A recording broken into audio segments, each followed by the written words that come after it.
Cologne before kick-off, bouncing up and down in the stands. Arne Slot has a big smile on his face, and rightly so. Arne Slot, take a bow.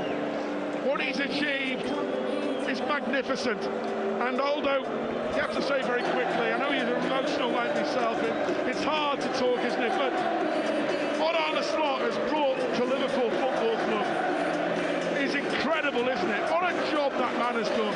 He deserves a bow. Absolutely, without him we wouldn't be here.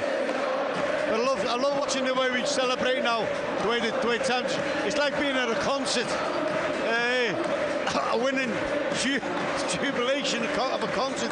And look at the players. That's why you do it. You see, this is the first time. You know, we've seen it the last couple of times when we've won things. The way we celebrate.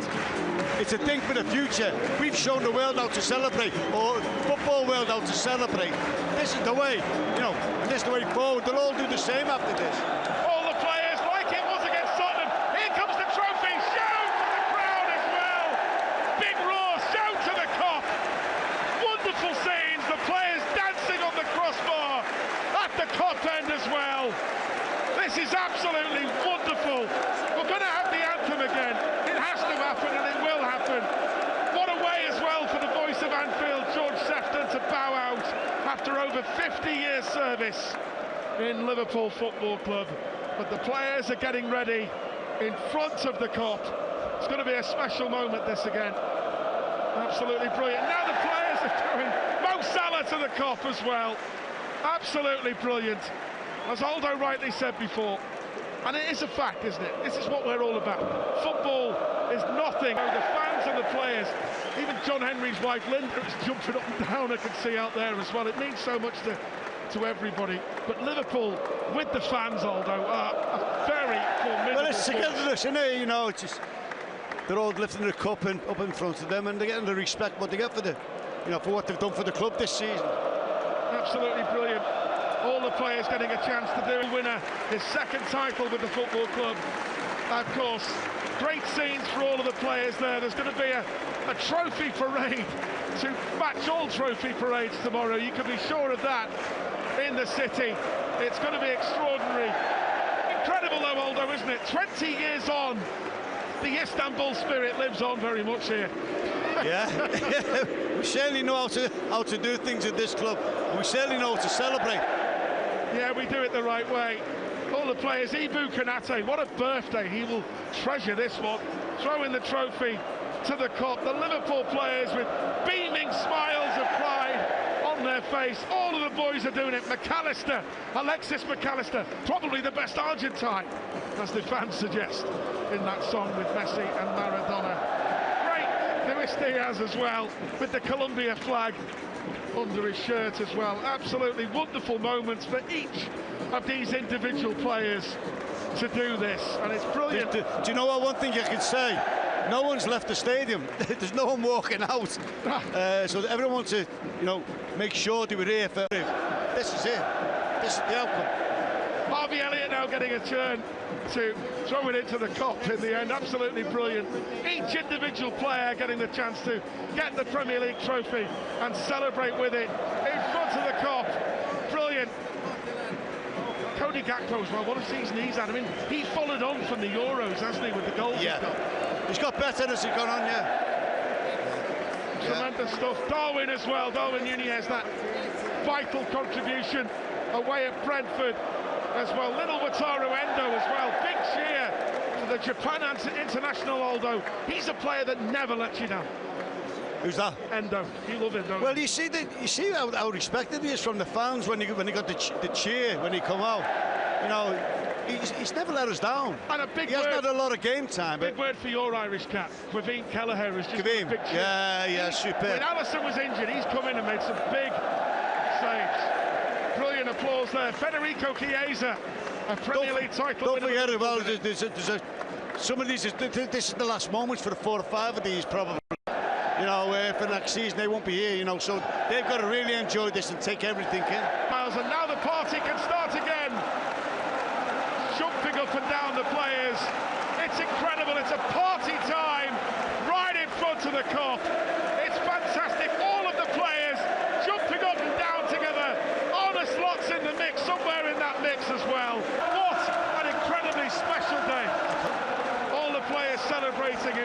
of the crowd. I think the tears might still be there for the likes of Phil Thompson. Trent Alexander-Arnold would have been worried maybe about what kind of reception he would get today. But Robbie, the way Trent's been taken by the supporters today, sensational, exactly what we wanted. Yeah, look, I think there's a lot of disappointment last week when the news got announced, but today is all been about celebrating Liverpool as champions and celebrating Trent for what he's done. We can't obviously say to people, do this, do that. People will have their own opinions of why they should do them or why they should celebrate them.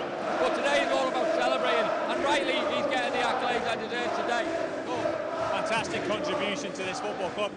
Jason, just talking about the fact that Trent has got such a good reception today. He got that warmth, he got that embrace.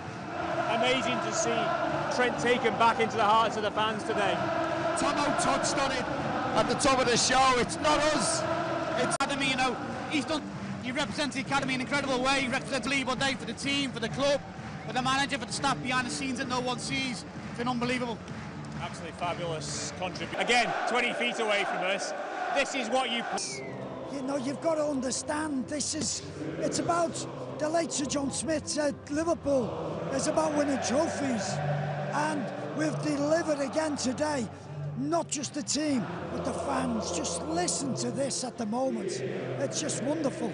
Yeah, let's take a moment let this sink in as the players gather just around the edge of the 18-yard box, Kop end. As you never...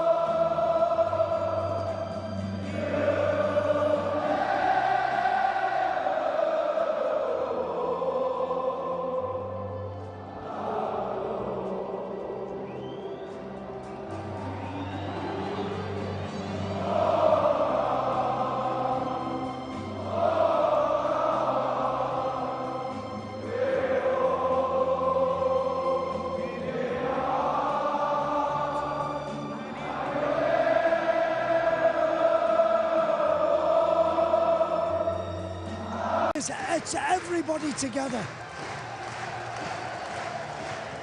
Everyone is feeling the emotion now. Jason, I can see you're going as well. That was special. That was special. You go. You're gone. I've gone. Yeah, no one does it better, do they? You know, it's not just overnight they've won this. It's over 9 months. It's absolutely amazing. Sorry, I can't hear you. That's why I was drifting across. It's 9 months hard work, you know, and it's been since COVID. We've waited for this moment, haven't we, as fans? And I think it gets emotional because you share it for me, with Robbie, with Tomo, Jay, yourself, the team. It's emotional for them reasons as well. Amazing, amazing.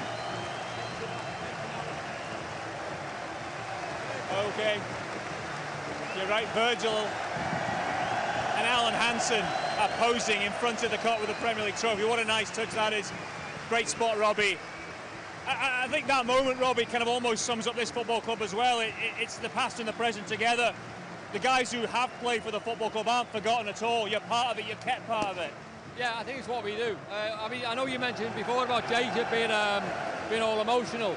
I mean, I was emotional when Alan was bringing that trophy out. You know, we know he's had a bad time the past couple of years, and thankfully he's of much better health now. And to see him celebrating with obviously Virgil, the current captain, is absolutely brilliant. And you know what? It's what we want to do. It's what we want to see. And you know what? Long may that continue. Yeah, it's fabulous the way that the ex-players are kept to the heart. Nowadays, the way the game's gone, the intensity, the work rate, the amount of games that are going week in, week out. Lads here have probably played like close to 50, 60 games in a season. You know, when the Euros, the World Cups come round, they can play even more than that. You know, there's been loads of talk about whether you're playing too many, whatever, but the scenes that goes on, the second that the boys walk in the door, they've got people that are willing to give them like shakes, you know, the food, the nutrition, the physios, the doctors, you know, the staff, the ground staff. You know, nobody sees, but like whenever the manager sets up a session, he gives it to the ground staff sets up the whole pitch. You know, so there's small things, a detail that goes into a foundation of work. We work them on the 21s.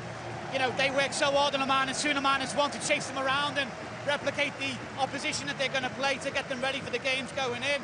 You know, there's so much that goes on behind the scenes that people don't see, but these are the boys at the end of the day. They need to go on the pitch and perform and, you know, win the games of football. But if there's not a wheel behind, keeping them ticking over, keeping them going, and it doesn't work, and obviously with the fans as well, it's one big giant family, and it's an incredible thing, and this is what days like these are all made for. They're incredible, everybody wants to be a part, and everyone deserves to be a part of it. Yeah, it's how you've seen both sides. You've been a player, you've been on the staff as well. You can't underestimate how important all those people around the team are. For all the players, whatever they want, they've got such a backroom staff. You know, you go back to my day, we had Ronnie Moran and Joe Fagan, you know, and Roy Evans taking care of everything, making sure that we got fish and chips after the game. But now, the needs of the players is so demanding.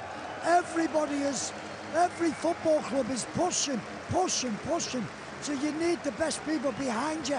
And we've employed some of the best to take care of all the players' needs, to make sure that they don't want to bring moments like this. And that is what helps.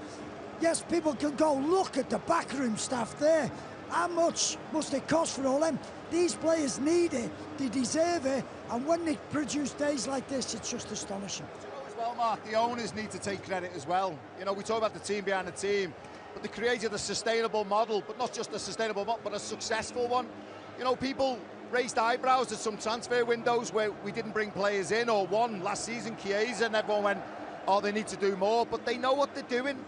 You know, and like Jay said, the team behind the team, they prepare them. It's like a big, massive jigsaw puzzle, and every piece is a piece that makes the masterpiece. It goes in place, and once it's there, it runs like clockwork. The owners, they created this beautiful stadium. I mean, what a sight! What a sight! The training ground's been done. You know, and it's not. Yeah, you think, wow, it's impressive. So he comes here, you think, yeah, if you qualify for the Champions League, it's going to be an impressive season. But he comes in and all the work that Jurgen's done. I mean, that doesn't go underestimated. I mean, that work is incredible. Liverpool are back on the top table now because of the years that Jurgen's done, what Liverpool have achieved. Arne comes in his first year, and, you know, OK, there was a slight change in terms of how he played at the start of the season. The second half of the season, I think they were probably similar to the way Jurgen played, all that front foot playing with it a little bit vulnerable at the back, but still gung-go in terms of how they attack. But he's been incredible, you know, and Jason alluded to it there about like the players coming in. Everyone sort of stood up and counted when it's really mattered, and we've needed players to sort of stand up at certain times of the year. You know, you look at around the Christmas time when, you know, Chelsea could have had Chelsea won one game and he goes above us, and then everyone's talking about Liverpool as, oh, maybe could do something here. And then we just kicked on again, and then we showed everyone how good we are and how sort of competitive we want to be. But, you know, from Christmas onwards, Liverpool have been phenomenal, and they deserve everything they're getting. Yeah, phenomenal season by the football club, phenomenal season led by Arne Slot in his first campaign in English football. But it is maybe worth just mentioning, you know, Jurgen is here today, Jay. He left the team in a good place. Now, Arne has then taken that on, the team here have taken that on, but he put the foundations in place where Liverpool were able to not just fall off a cliff when he left. It wasn't all on him, and that has happened at other football clubs. But you don't have to go too far down the M62 to see a club that everything fell apart when the main man moved on. So we have to be grateful for all that time, effort and diligence and work and passion that he put in. Yeah, 1,000%. He was an incredible manager for this football club. He changed many, many things at this club. But it also takes a hell of a lot for a manager to follow someone like him and to get the players to buy into the next phase. Like you say, there's many teams where a manager's been so influential and then left the club. The new one that's come in's just not been able to find that way or keep that going. You have to give Arne Slot a huge amount of credit to follow someone like Jurgen Klopp of how powerful, instrumental he was and what he did at this football club. For him to come in and to get the players to buy into every single thing that he's done from day one, on the training field, in the meeting room, from travel to, you know, the way he wants to play, it's completely different. That takes a hell of a lot as a manager to completely get every single player on side and to go and do it. It's like the recruitment to appoint Arne Slot, which was, I think Jason said, was left field. But they looked at him. Amarin was #1 choice with everybody. Amarin was great. But as we've seen at Manchester United, he wasn't budging from 3-4-3. No, I'm not going to. And he's still doing it. And what's happened to Man United? So our recruitment, when they were looking at a new coach, they looked at Arne Slot, they looked at his background, they looked at his temperament, they looked at his coaching, and it fitted the bill. And I think going for him, I know you just asked Robbie, it was hard to hear. None of us could have dreamed of this sort of 9 months ago, not in your wildest dreams. To produce this is astonishing. Just to talk about as well, I mean, what Jurgen done was remarkable. What a roller coaster it was, the 7 years we had. And the club could have gone either way. You talk about Manchester United, we were on the brink of going that way. And he's come in and done brilliant, and they've likened him to Shankly. I think what you talk about with Arne Slot, with Shankly and the boot room, it was like a seamless transition of managers, wasn't it? Because they were here, they were part of the furniture, they were part of the DNA, and they just kept it going. The players created the success, the manager trusted it, and the process went on and on. What Slot's come, he's come in and gone from a different league, never managed in England, a whole new set of players. And you know, that's why I said at the top of the show, I think it's detrimental to talk about the achievements and underestimate how good it was. People are saying, oh, the league's not that good, the teams are not good. Honest to God, this is the most competitive league I think we've seen in years and years. Competitive right throughout the board. He's done a remarkable job. The club, brilliant, brilliant. But Robbie, it says a lot about both the managers, Arne and Jurgen, that both are comfortable for Jurgen to be here, to be part of this today, because some managers can be sensitive, can be precious, but no, confident in his own skin, confident in what he's achieved, and the relationship still exists that Jurgen can also enjoy this today. Yeah, and I think that comes from last year when Jurgen stood on the same pitch, you know, a year ago today, probably, and like he welcomed Arne Slot straight away, you know, get the fans to chant his name and sing really, you know, really positive songs about Arne and what he could bring to the football club. So I think Jurgen sort of half knew what was happening. He sort of knew how good he was, whereas a lot of us didn't really know, if we're being honest, what he was going to be like. But Jurgen's probably done a little bit of homework. He knows himself that someone, he was sort of leaving his shoes, and obviously Arne was going to come in and fit straight into him. But you just mentioned it yourself, Mark. He comes in and he's fitted straight into obviously what Jurgen's left. And the fact is that they're so comfortable with each other, that speaks volumes for both managers. Jurgen's so comfortable and confident talking about managers now, the new manager. And obviously Arne Slot, because managers can't get pressure, you're spot on. But he's spot on because Jurgen's got Liverpool back on the top table, and Arne's keeping them there. And I think as a team and as a club, we've always done it. You know, you look at all the great managers, great players in the past. We've always sort of brought others into the fold that have been here previous and achieved everything. Because you know what, as a club, we should be doing that. And every manager comes in knows that the history and tradition of this football club and what it's all about. Jay, I'll bring you back in. You mentioned it earlier about the way the players have embraced what the manager's done and the way the manager's got the players on board with what he wants to do. But that in itself says a lot about both parties, both the playing squad and the manager, that he's used the same group. This isn't a manager who's come in and brought 5 new players in, guys he knew. He's inherited a group and got them to buy into what he wants to do, and he's delivered success with that as well. Yeah, it's an incredible thing to do, and you know, each manager will have their own philosophy of how they want to do things and how they want to be, how they want their teams to play. And you know, the team had played in such a way for maybe 6, 7, 8 years under Jurgen, and that was the way that they always knew. So for him to come in and implement how he wanted to do things, you know, we talked about it before on air, that, you know, slow the game down, be more controlled in the game, counter-attacking times. But listen, it's an incredible job what he's done. The fans absolutely love him. He's brought success, and that's what comes with the pressure being manager of Liverpool Football Club. Tomo, you were a multiple champion during your time at this football club. We've now got a couple of multiple champions in that squad, more than a couple actually. You might get a job next year. How fitting is it that some of those boys who've been so good, so consistently, have got 2 league titles to show for their efforts? Do you know what? It's wonderful and it's great, but it's now, you've got to be thinking about next season, because that's what we did. No matter how many times we won it, it's you get nothing for last season to move on. And Arne Slot needs to be planning. I think he'll already be planning, because you can't. We enjoy every one of these moments right throughout the decades. We've enjoyed every triumph, but you've got to move on. As soon as this is over, as soon as tomorrow's over, you have got to look to improve this side again, because we've got to go, and we've got to have more days like this, and embrace everything that happens, because some of those players might move on this year. So I hope they're taking it all in. at the foundation dinner on, when was it, Friday night, and Jurgen spoke, and he spoke about how good a job Man City had done, but in particular Guardiola, to keep them going, to keep the desire, to keep the hunger. And he used to say every season, oh my God, you just keep going and going and going and going. Amazing. Incredible the way they managed to keep bringing success. Obviously, slightly chaotic scene here as interviews continue around us. It is a movable feast. We'll try and keep you across as much as we can.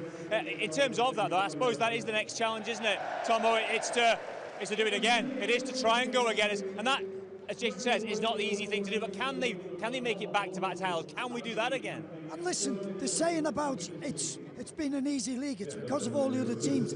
Every one of them will all improve. You can bet your bottom dollar not one of in the boardrooms will be happy, particularly all the big teams, the London teams and all that. They'll want to improve. So now it's down to these lads and any incomings. Yes, there might be, as I just said, some might be going on, but it's those ones, the challenge is to go again. That's where it becomes hard. That's why it's great what Man City did, to go 4 times.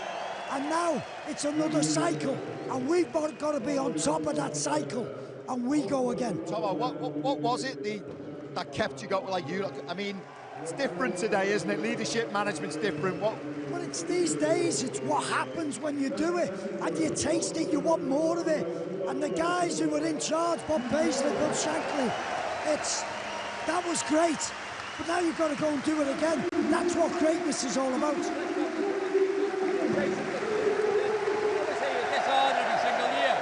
As a player though, to win it again, there's a motivation from that. You just won it, want to do it that little bit more. Is that the motivation? It is, without a doubt. It's everybody knows and everyone's a bit. We were Liverpool Football Club.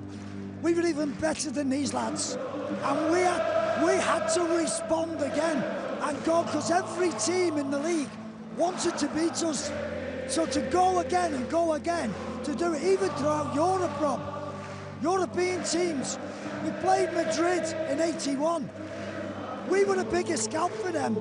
We were so much superior than Real Madrid. Go back to the question, Tomo. So, is it easier or harder? I think it's harder. I think it's harder because with every coming season, everybody wants to beat you. Everybody wants to beat Liverpool. Liverpool are coming to town, and sometimes, as with this team, you weren't at your best, but you found a way, and that's where greatness comes. These will have it next year now. This is not just Liverpool, this is the league champions. And as we've seen the last couple of weeks, everybody wants to beat you. But if you're a player, watching these scenes, Jay, and you've got the chance to come here, like that, it's hard to say no to that now. That's what helps you. Get a taxi, get the plane sorted, get whatever it takes to get here. No, because listen, people don't realise how special this club is and what it takes to play for Liverpool. It's an unbelievable thing, and like Tomo said, you want to go and keep this going year on year on. Liverpool is renowned for winning trophies, and they have to be always at the top. You want to be fighting for the best. The Champions League, the titles, the FA Cups, the League Cups. Liverpool want to be fighting. So if you're a player that's been linked with this club, get the jet ready, get the taxis ready, whatever you need, because you can't turn down this club for me. What I like about these days is you guys have all been there and done it, but you're all like schoolboys. Jason's trying to get his phone out. Tomo's swinging his mic round his head. Oh. I never do it again. I just got to embrace it. The moments like this, Robbie, take you back to your successes. Those days when you had the open top bus, you had the trophy parades, you had those moments to celebrate. Kind of reminded you of the high point of your career. Yeah, look, as a player, you want to be remembered for winning stuff. I know people talk about money all the time, but I'm not interested in the money side of it, because you want to be remembered for what you've won as opposed to what you've got in the bank. That's what it's all about. And we know, as a player, I very rarely have regrets about anything in life or football. I've seen the players celebrate now. My biggest regret now is I've never won the Premier League or a league with Liverpool, because it's quite simple, because Liverpool over the years and what we've achieved through the 60s, the 70s, the 80s, forget the 90s, right? We'll forget that. But what we've achieved all through the year, and that is one of the big regrets. And I'm watching them, and I'm jealous of it. I'm jealous of it. But I'd like to say, I'm part of Liverpool. I'm a Liverpool fan. This is my first Premier League, and I'm having it. I'm celebrating it. Why not? Why not? No, quite right. So, but it just shows you, I think, what it means, because you won plenty here. You won big trophies. You're part of great seasons. But the Premier League is something special, isn't it? It is one that really you aspire to, especially here. But you know what, Tomo was spot on when he said before, is this season's finished now. And we as players, we always win stuff, but you're always looking for the next year. So what's happened is gone. And you're always trying to emulate or try and better what you've achieved. And I think that is what this football club and the players have always done.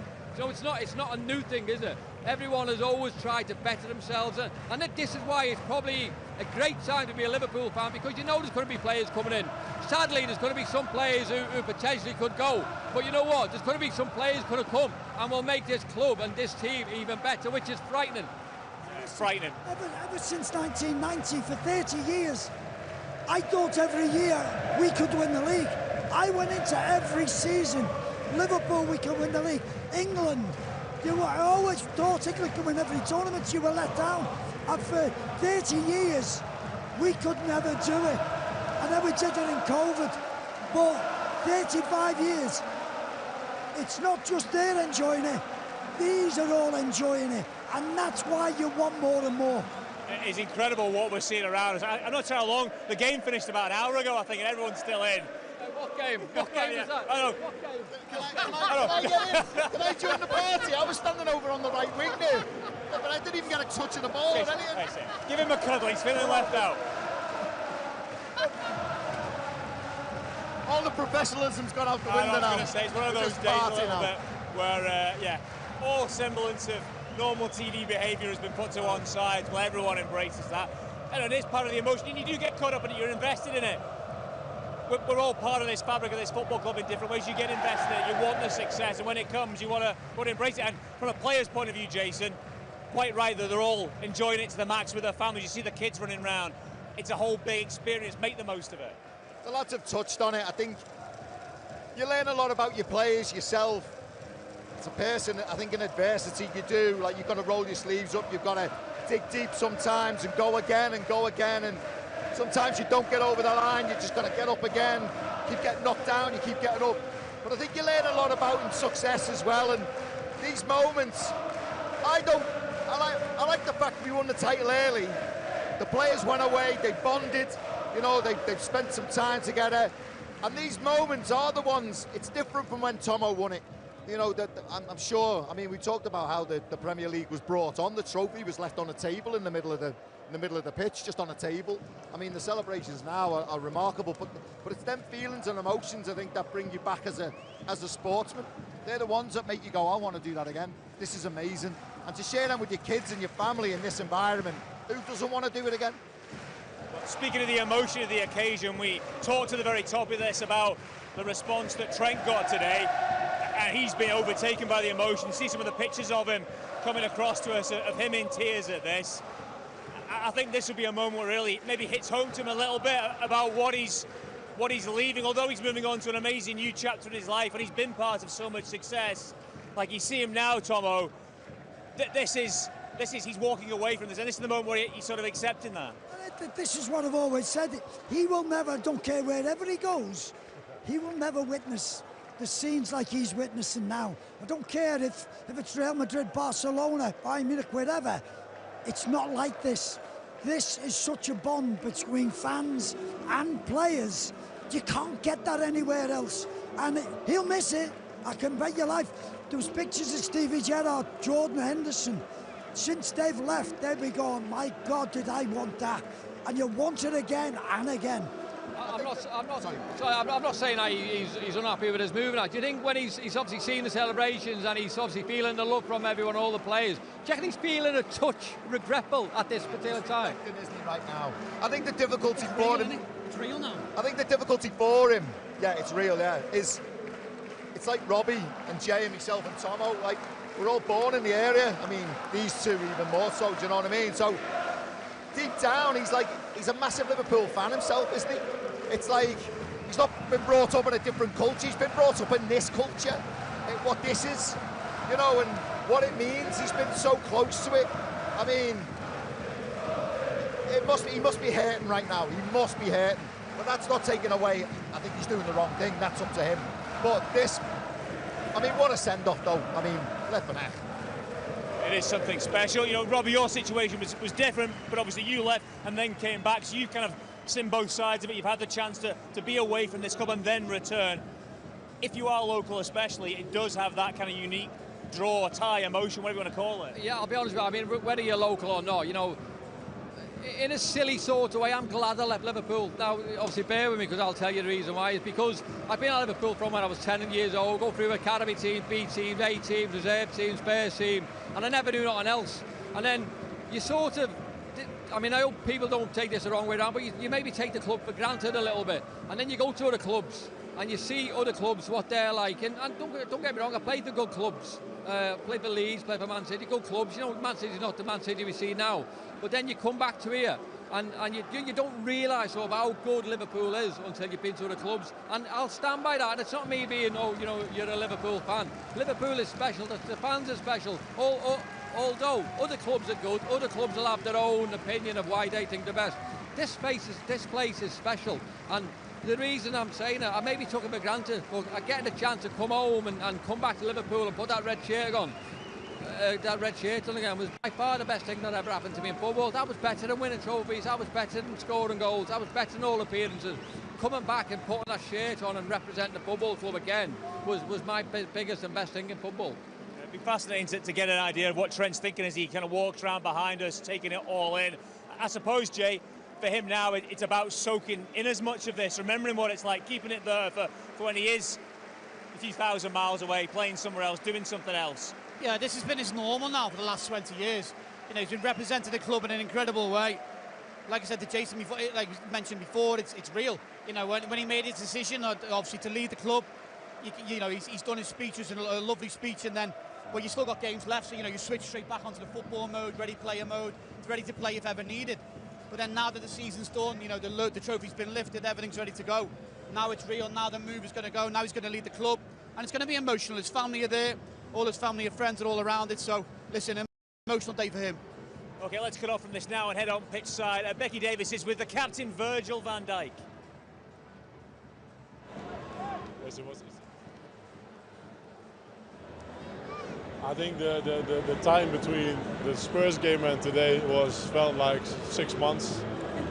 It took so long, but it's an incredible feeling. We worked so hard to achieve this as a team, as a club. Everyone connected to the club, and it's been an incredible day already. It will be even in my feeling will be